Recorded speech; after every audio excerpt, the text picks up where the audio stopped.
ओं परतत्ते सदालीनो रामकृष्ण समाज्ञया यो धर्म स्थापनरतो বীরে সংতং নমাম্যহম। আমরা পড়ব স্বামীজির পত্রাবলী, স্বামীজির পঞ্চম চিঠি।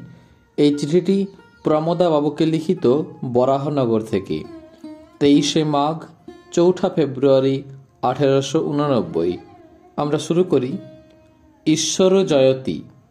নমস্য মহাশয়, কতকগুলি কারণবশত অদ্য আমার মন অতি সংকুচিত ও ক্ষুব্ধ হইয়াছিল। এমন সময়ে আপনার অপার্থিব বারাণসীপুরীতে আবাহনপত্র আসিয়া উপস্থিত। ইহা আমি বিশ্বেশ্বরের বাণী বলিয়া গ্রহণ করিলাম। সম্প্রতি আমার গুরুদেবের জন্মভূমি দর্শনার্থ গমন করিতেছি। তথায় কয়েক দিবস মাত্র অবস্থিতি করিয়া ভবৎ সমীপে উপস্থিত হইব।